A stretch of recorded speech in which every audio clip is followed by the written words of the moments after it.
Weed, the good stuff. Welcome to Connecticut. We finally have it legalized here. Isn't that a wonderful thing?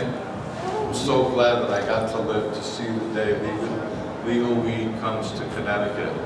And you young people, I see a lot of young people, you're going to grow up not even knowing that it was illegal at some point. You'll forget the whole thing. All right, 420. Why is it called 420? That's what the call sign used to be for the cops. They pulled a car over and they were going to search it for weed. They called in a 420. We got a 420 here. Which means they got someone they suspect of had smoked or has weed in the car. And they want to search that car. Weed starts about 10,000 years ago.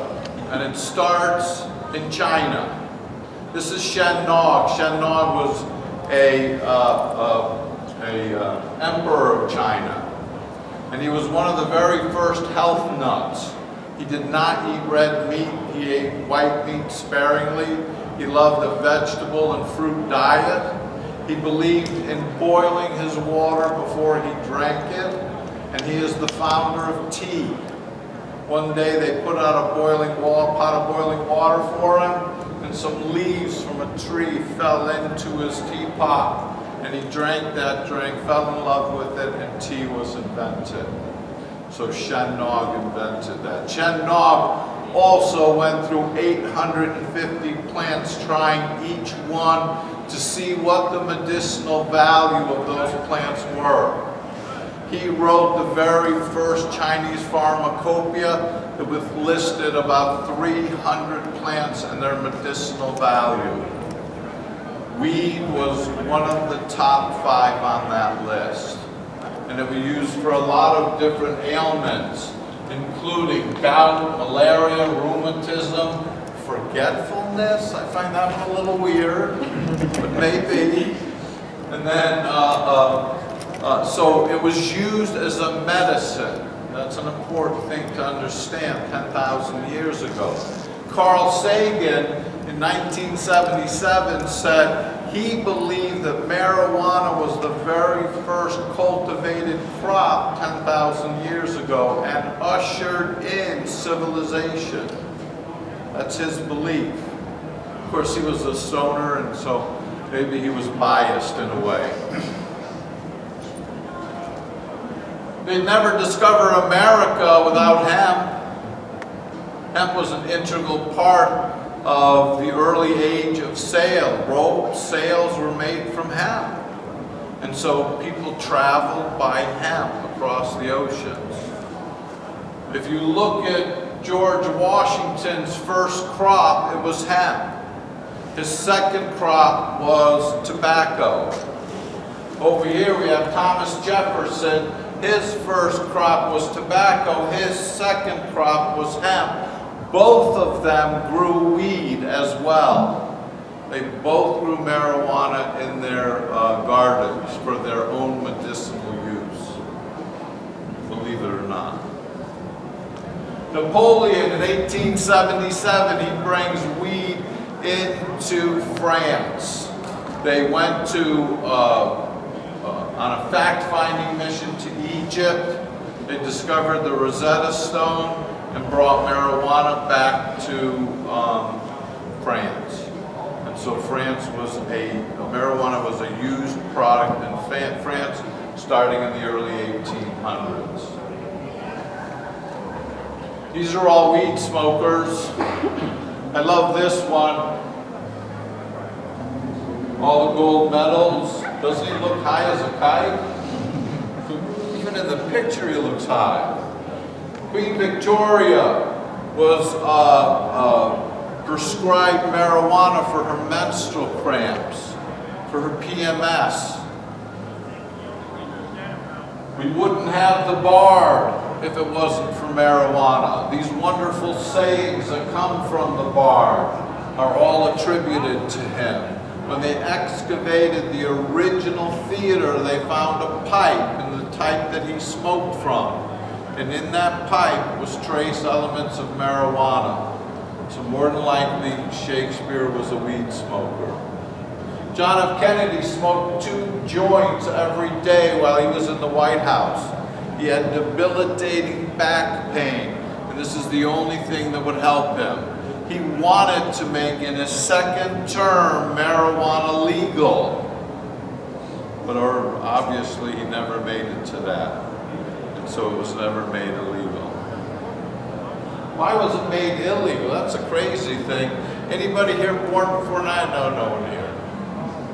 No, born before 1937, sir? No one?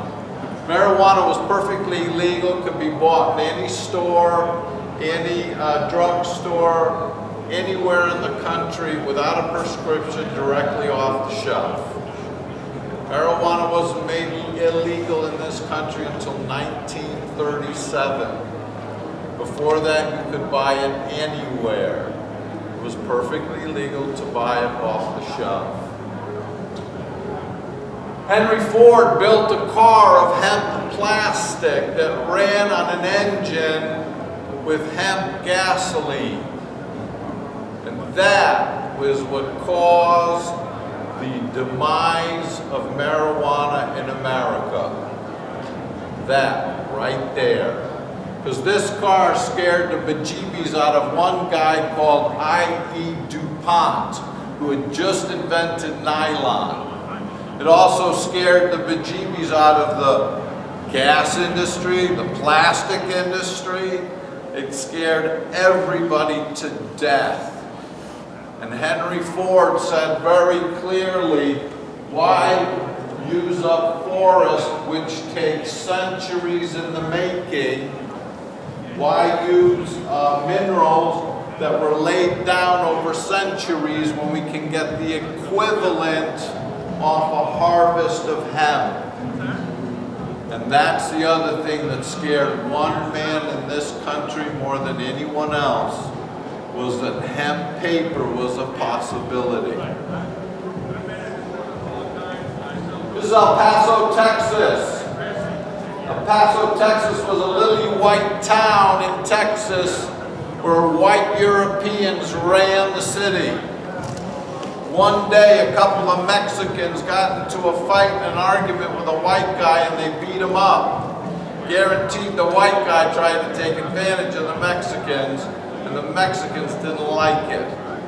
And so the Lily White City Council of Paso, Texas passed an ordinance making marijuana illegal. The dichotomy of this was you could go in any Rexall drugstore and buy it and bring it home, but you couldn't carry it on you. And that was the point. Mexicans were coming across the border during the Mexican Revolution. Mexicans, after working really hard in the field, like to smoke a little bit of muggle. And so Mexicans always had in the fifth pocket a little bit of weed. And this ordinance was not because Mexicans beat up a white guy. This ordinance was designed to ship Mexicans back to Mexico. You catch a Mexican, he's got weed, ship him back to Mexico. Simple as that. Control the Mexican population using something every Mexican had on their body. And that's what started. This was in 1914. A few years later, the southern states of California enacted similar legislation stopping Mexicans from coming into the country or easily deporting them right out of the country. Even though it was still legal to buy in a store, you put it in your pocket, you bring it home, and you use it, and you were safe. But if you got caught, well, if you were Mexican, you were in trouble. If you were a white guy, you went home.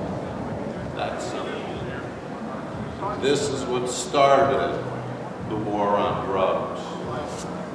This is Henry Asslinger.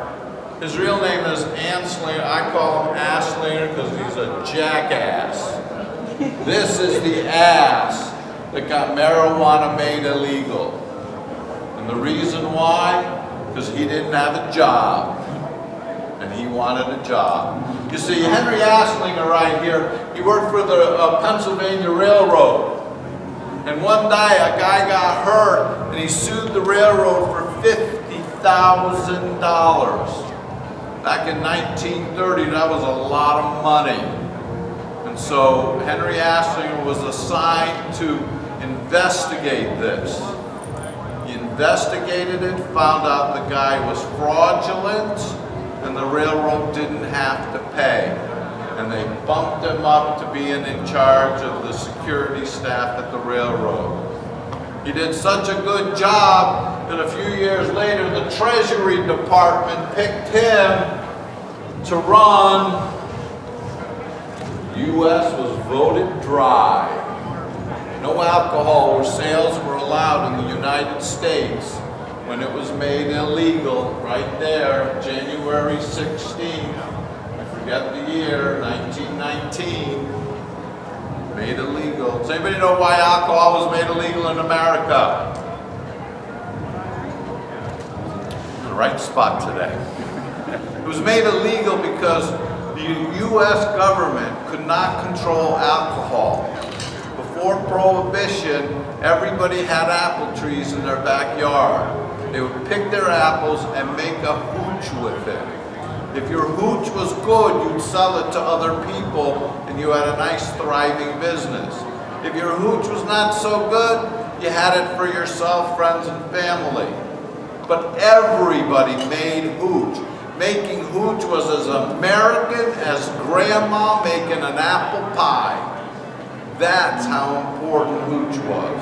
And there's one thing the government could not do, and that was control it, and most of all, couldn't tax it. And so, the Prohibition was enacted, they said, because Americans were stupid drunks. I can tell you to this very day, Americans are still stupid drunks. That hasn't changed one bit. But what I will tell you is when Prohibition was in full swing, his job was to go into a speakeasy after it was raided. Now you young people, a speakeasy was a place you had to buy, you could buy liquor, you could buy beer. You had to knock on the door a certain way, have a certain password, and you could get in. These were illegal places to drink alcohol because alcohol was illegal. But the police now and then would raid a speakeasy. And then the Treasury Department would go in and count the money and take the U.S. taxes from it. Because even though it's illegal, the government's still going to get its fair share of money, no matter what. And so his department was in charge of collecting and counting that money. And then something happened. They repealed the 36th Amendment and Prohibition ends at last. Anybody ever been up to New Hampshire and bought alcohol?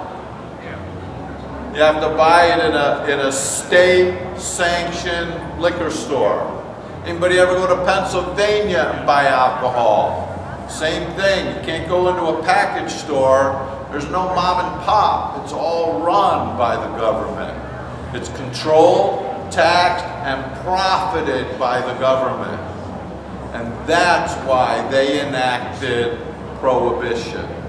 Because when it came out of Prohibition, it would have taken another 8 to 10 years for those apple trees to grow where they were productive. And by then, people said, the heck with this, I'm just going to get my liquor in a store. It's easier. And that's what people did. And that's why Prohibition was enacted. Because when it ended, it was controlled and taxed by the government. That simple. That's Billie Holiday right there. This lovely lady. Anybody ever hear her sing? She's a songbird, I'll tell you, she's lovely. Henry Asslinger targeted Billie Holiday. And what I mean by targeted, relentlessly through her career, he targeted her. Any chance he got. Because she liked to smoke marijuana. And she was black. White people liked her. And that really upset Henry Aslinger a lot. See, it was the jazz musician and their satanic music that brought marijuana throughout the United States. It came into New Orleans. And it was the black jazz players that would go up to Portland, Maine, and Topeka, Kansas, and Allentown, Pennsylvania, and do a gig. They'd play. And if anybody knows how jazz musicians work, if you hire 4, at the end of the night you have 10. Because jazz musicians, when they're done with their gig, they will come and sit on the big gig of the night. And so they come in, they sit on that gig. When the gig's over, the jazz musicians, they pull out a little weed and they smoke it with all the jazz musicians that are with them. And then they sell them a little bit because jazz, they don't make a lot of money. And so this is a chance for them to make a few extra bucks. And so this is how marijuana was spread throughout the country.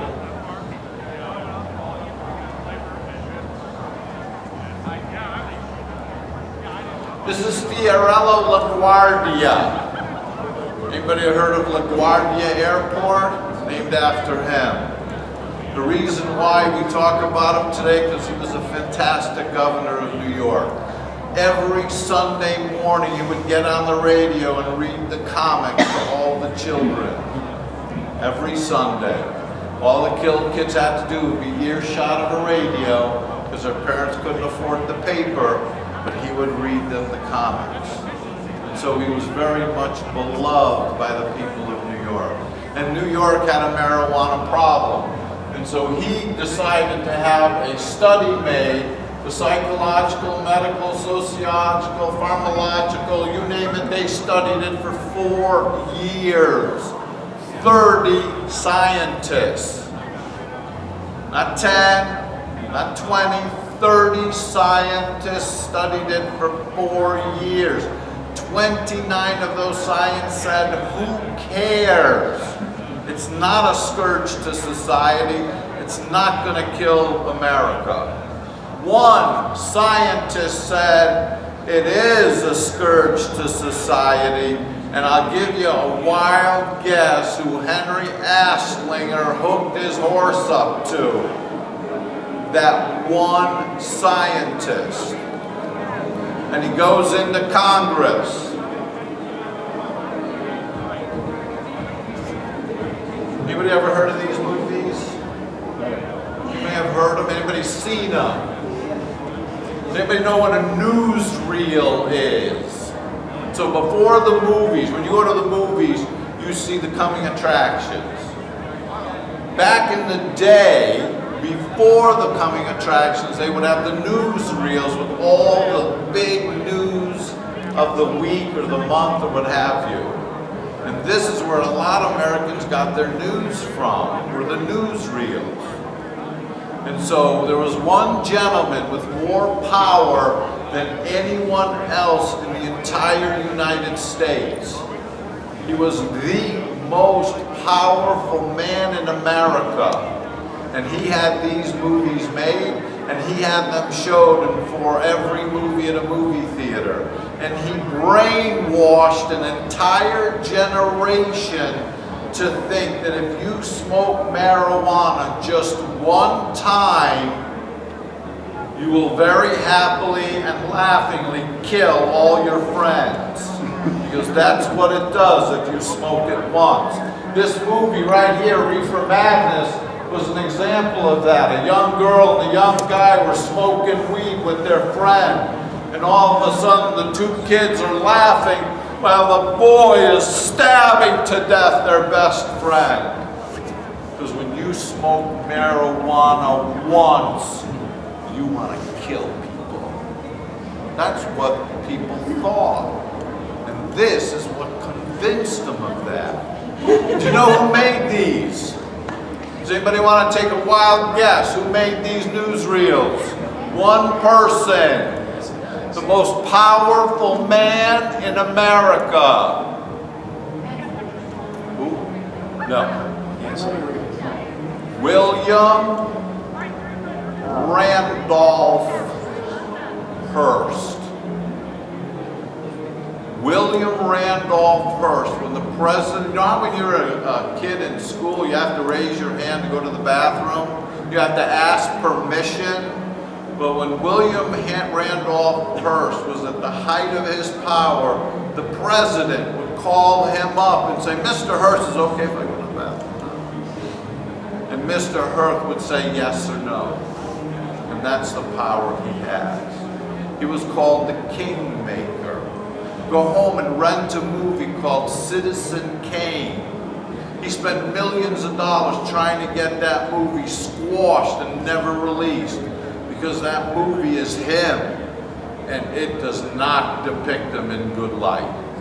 The most powerful man in America. If I'm a senator in Connecticut and I don't like what Mr. William Randolph Hearst says and I write an op-ed saying he's a stupid ass, you know what happens to me? They write a story that I'm a philanderer or I'm a pedophile. And it goes right in the front page with a picture of my head. And if an elected official, that happens to them, guess what they don't get? Re-elected. Because they retracted on page 23 in the bottom left-hand corner where nobody sees it. And that's the power Hearst had. If you didn't do what he wanted, he made sure you didn't get what you wanted. Because he had that kind of power. He owned a newspaper in every city, in every state. He owned millions of acres of forest land. When they wanted to go to hemp paper, he got scared because that would have been billions of dollars in losses to him. He didn't buy forest because he liked trees. He bought forest because he needed pulp to make his papers. That's why he bought that land. William Randolph Hearst, that's him. Asslinger, very determined him. I.E. DuPont, that's this guy right here. They go into Congress right here. Congress is all white European men. No women, no men of color, all men. And Henry Asslinger, William Randolph Hearst, and I.E. DuPont go into Congress and tells Congress that black women that smoke marijuana want to have sex with white men. That's exactly what they did. I think it was a bit louder than that. And black men that smoke marijuana think they're as good as whiteys. The louder, come on. I don't care enough. But that's exactly what they did. They told the story of a young boy, 13 years old in Florida. He woke up one morning and killed his entire family. His mother stabbed her to death, father stabbed him to death, his two brothers, his two sisters, the family dog, the cat, the cow, the chickens, the goats, killed everything. You know what he did that morning? He smoked a little bit of muggle. That's what they called weed back then. He smoked a little bit of muggle. And see what happens. You smoke a little bit of muggle in the morning, you want to kill your entire family. And so Henry Asslinger, he goes into Congress and he tells them that story. And lily white Congress, they get scared. Now, you have to understand, the little boy of 13 years old was in and out of psychiatric hospitals his entire young life. He was absolutely insane. But they never told Congress that.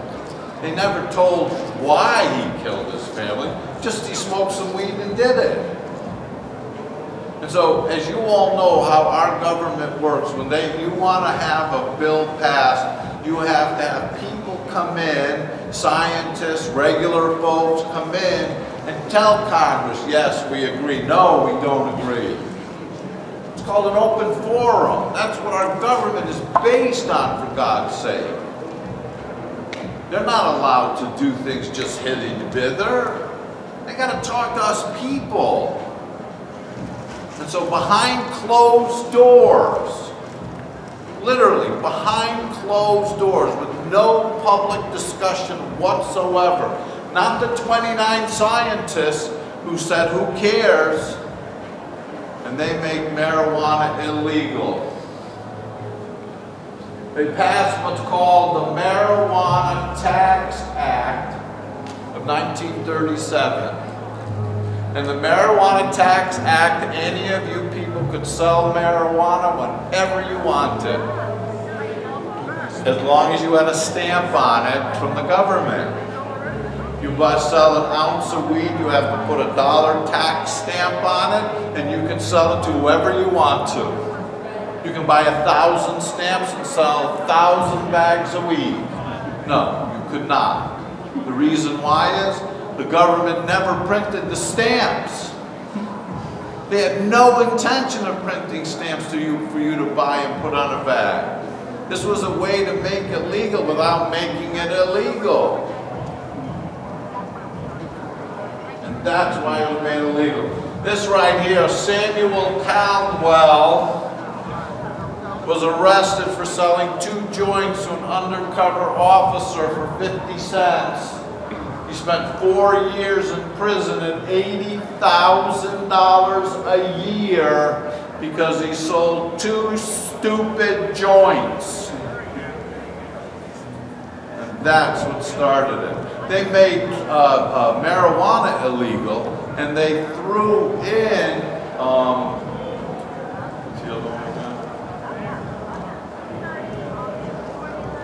hemp, because it looks like marijuana. And that's why hemp was made illegal.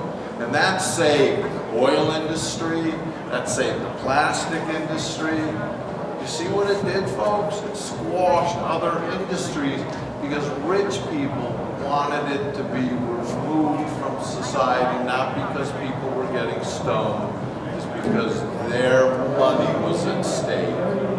And at the end of the day, no matter what, it's always about money. They didn't legalize marijuana in Connecticut because they said, oh, the poor citizens, they should have it legalized. No, they legalized it because they want the money. And that's the bottom line. When Henry Ashlinger died, that's when California started the crusade to make medical marijuana legal, because there was no one left to stop it. Henry Ashlinger spent his entire second half of his career probating marijuana, and he got a big fat government pension when he retired from it. Terrible.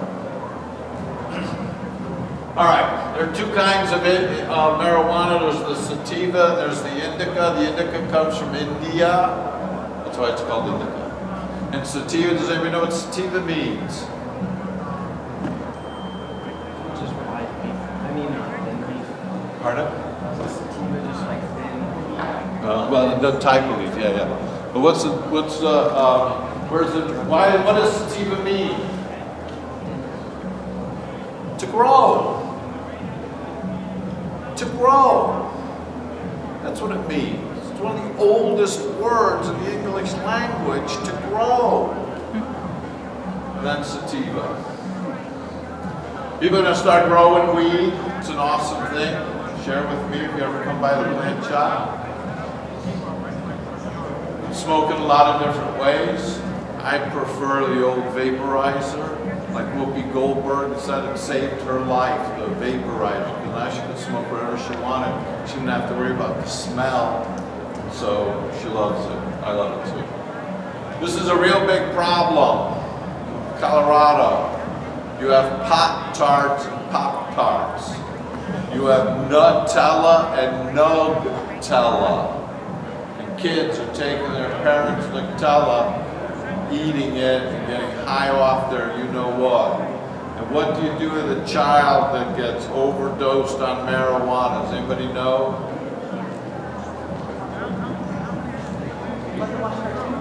Yeah, they put them in front of SpongeBob SquarePants for 2 hours and then send them home.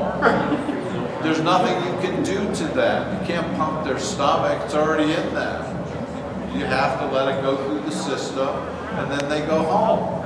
Now, if they drink their parents' alcohol, holy smokes, they're overnight in the hospital, you got pumped stomach and all the other things that happens to people.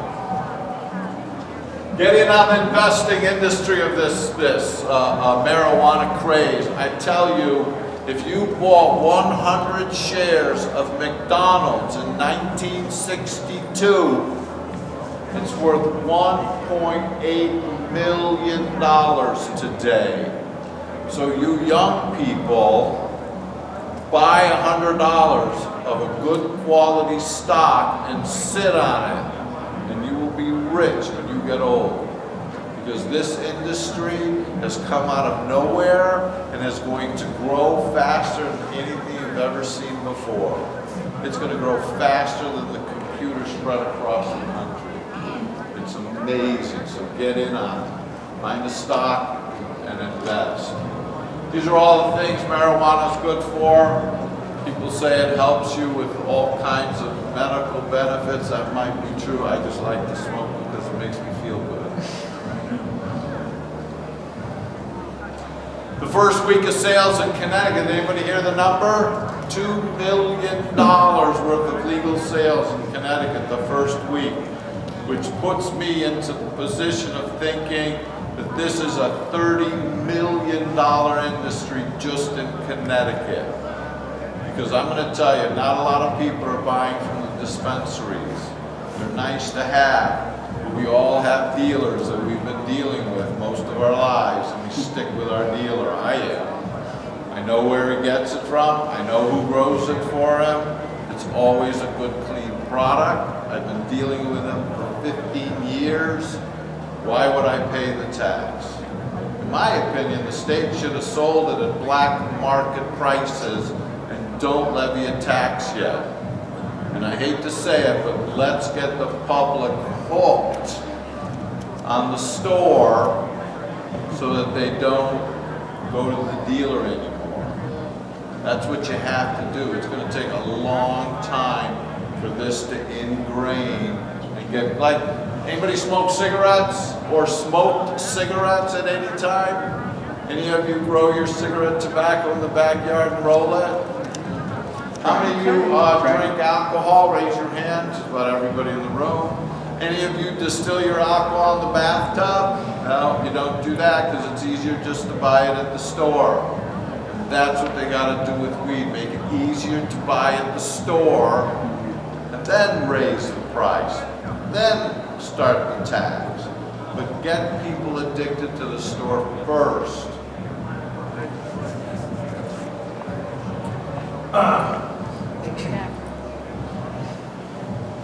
Lincoln loved to sit on his front porch, play his harmonica, and smoke a pipe of hemp.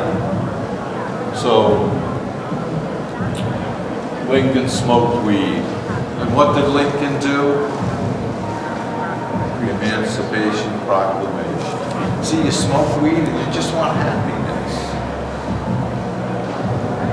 It's very controlled marijuana in the state of Connecticut, from seed to bud to sale.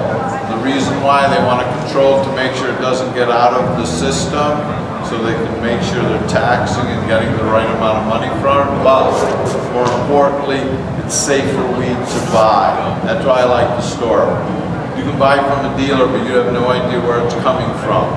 If you buy it from a store, you know that the state has grown it, and you're pretty much safe taking it home and smoking it. This fentanyl thing is scaring the living bejeebies out of people, and they're putting it in just about everything, including weed now. So you have to be very careful. Try and buy it from someone that you know really well and you've done business with for a long time. Or grow it yourself starting July 1st. You can grow 3 mature and 3 immature plants per person. So if you have like 15 children, you got a farm going. Maybe that's why they had 19 children and counting. All right.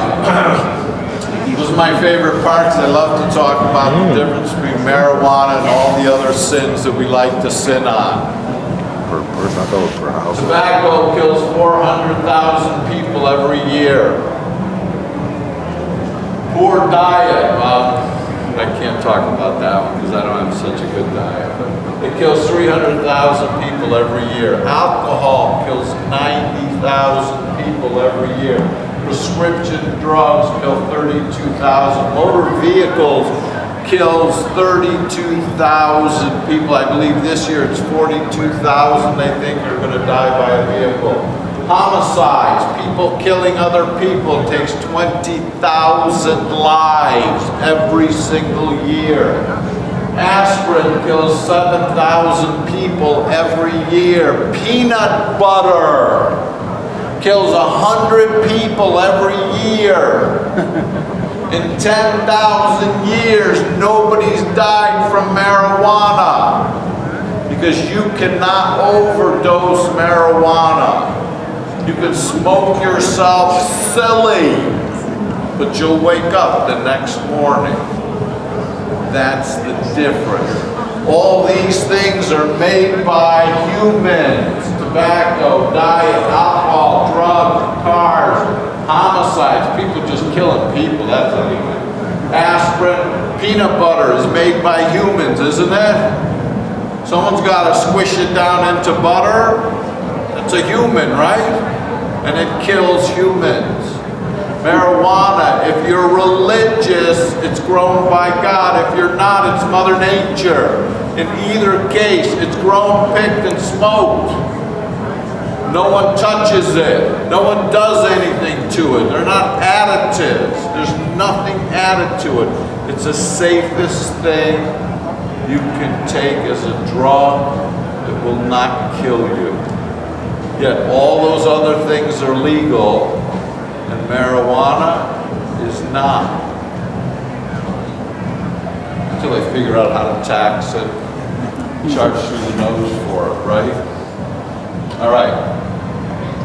Produce kills 33,000 people, poultry, pork, fish, beef. 500 people every year die because they ate a hamburger. Smoke a joint, not dead. Might be high, but you're not dead. The average marijuana smoker costs the government $20 in medical bills. Look at the alcohol drinker and the tobacco smoker. It costs a lot more money to our government. So again, marijuana is better for you than anything else. I'm a proponent on the failed war on drug. It should stay in our neighborhood. That's why Mr. Rogers there. Marijuana, I believe, in my opinion, you should be able to open as many marijuana shops wherever you want to, how many, wherever, who cares? Follow the rules like liquor stores, away from churches and schools and other things. But let them open as many stores as they freaking want to.